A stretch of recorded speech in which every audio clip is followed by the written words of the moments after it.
Hi, this is Michael J. Crawford. And this is Skierkowa. And this is the Rational Roundtable. Cue cool music and video and all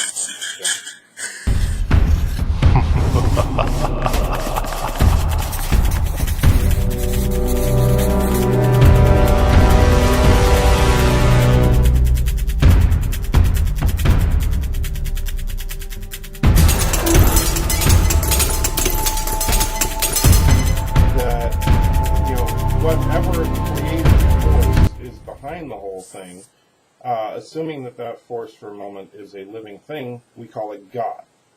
Now, what exactly God is, nobody really knows. And anybody who claims to know exactly what God is a liar. But okay, that's fair. Yeah. But let me ask you this. Mm-hmm. Let's say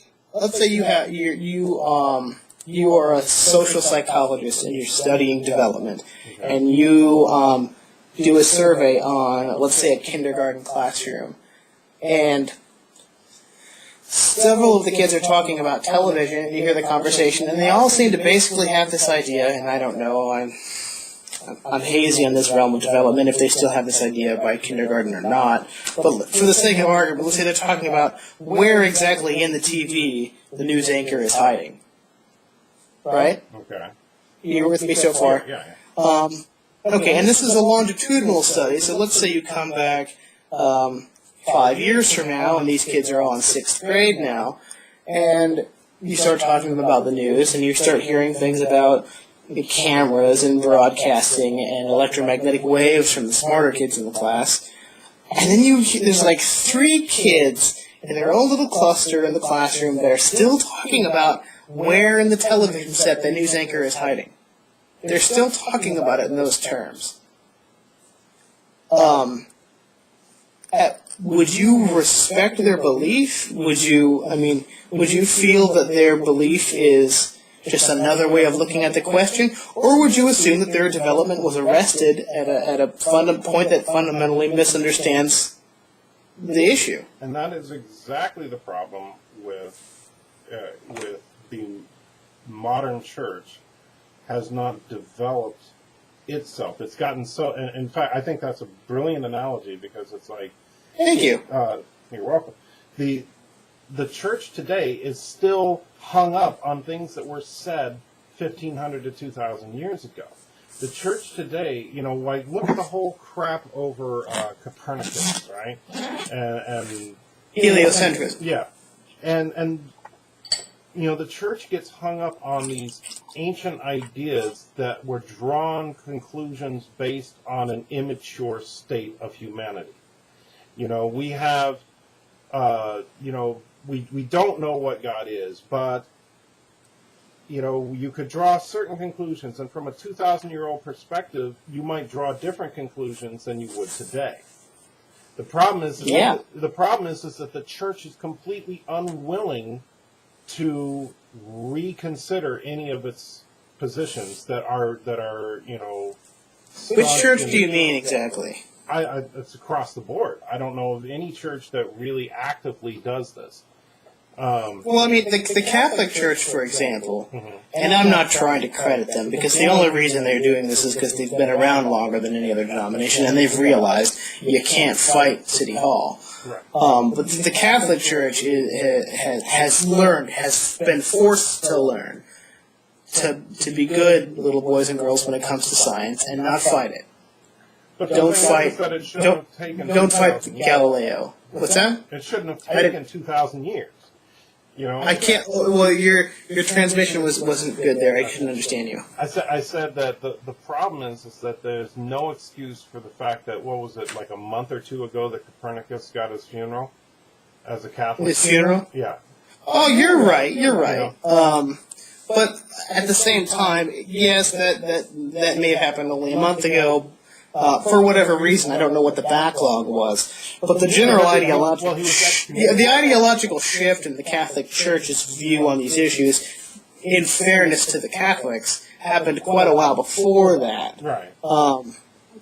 They've been acknowledging, the Catholic Church has categorically rejected intelligent design as a science for a long time now, much longer than a month, certainly. Right.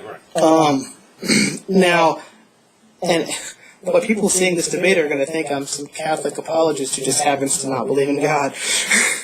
And that's not how I wanted to come across. I was really only bringing that up because I wanted to clarify. I wanted you to clarify what you meant when we talk about the church in this context. Because I don't necessarily think the Protestants are especially, at least as denominations, maybe with the exception of the evangelicals and the fundamentalists, it doesn't seem that Christendom in its official capacity is all that bad about this. I think they're learning that they can't get away with it.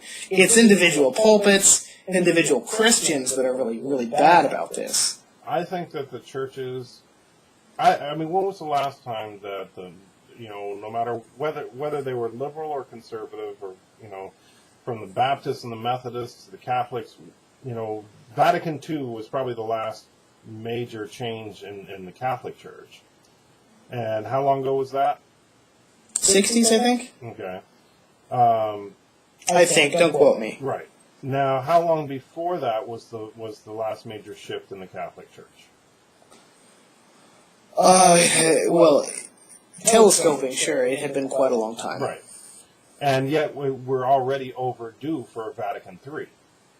Yeah, you're right. Well, society as a whole changes, accelerates. Right, but I think that the problem is that the church needs to stop being hung up on tradition and concepts that aren't necessarily in the Bible itself, but just kind of extrapolated from the Bible.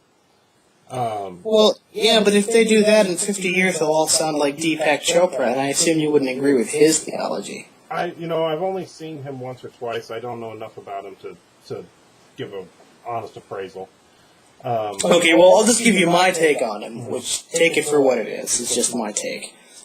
His theology is watered down to the point where literally every word out of his mouth, when put into a sum total with every other word out of his mouth, amounts to saying absolutely nothing at all. Well, then it's hard to make a comment about nothing. But that's what I'm saying, though, is that if they wanted to keep pace with the rest of society, which I'm assuming is what you're getting at, and it might not be, so please correct me if I'm misunderstanding you. If they're trying to keep pace with our intellectual growth as a culture, and they just keep piling these ad hoc excuses or explanations on top of one another. Well, this aspect of biblical historicity is violates science. Okay, well, then this is metaphorical in that case. Or, well, this isn't literal. Or, well, you have to look at it this way. And they keep doing this and doing this and doing this, and God is becoming more and more nebulous and meaningless and irrelevant to daily life. And I think that lies the problem is that probably my concept of God is less active in the world than what a lot of Christians would like. Probably, but you're probably not as nebulous as Deepak Chopra, though. Maybe not, but I'm just saying that I think that Christians really like the idea that every action they do is not only watched by, but either approved or disapproved by God. There are Christians that they have a bad day, it's because the devil's after them. They're having a good day, it's because God blessed them. And I've had so many conversations with Christians about that, right. Even as a Christian, yeah. Go on. And they're not comfortable with my idea of God, which is the idea that while God can intervene, that doesn't mean that He will, and that He, for the most part, lets the universe run its course. And I think that God, when God intervenes, as we might say, He does it on a very fundamental level. That's why I talk about like the quantum level and stuff. That's where God is. Well, let me ask you this. This pretty much surmises it. Is that we both agree dogmatism is bad. Yeah. We both agree that the church is out of date. Okay. I think there's more to it than that, but okay. Well, but you obviously where we're going to have a fundamental disagreement here is that whether or not the concepts behind the church are true. Right. You know, and that's where, you know, ultimately the debate should be, rather than having the debate about, you know, some of these stupid, superficial issues that we see all over YouTube, you know, and angels and unicorns and all that stuff. Well, every opinion that someone has, that I should say that a number of people have, that a body of people have, if it's worthy of criticism, then I'm in support of criticizing it. I don't. You know, the unicorn analogy is very applicable in some certain circumstances, and I'm all for using it where it's applicable. I'm going to be doing a video on unicorns soon, so you'll have to watch for that. I look forward to that. I look forward to it. It was really cool getting to talk to you. You know, It was, yeah. I really enjoyed this. This was a lot of fun. and I got to say that I feel like a complete ass for not listening to people like Wolf Syndrome who told me to get Skype months ago. But anyway, yeah, I think that it works pretty well, and I know that this new Skype you can do more than 2 people, so that could be fun for future to bring in a couple 3 people at once.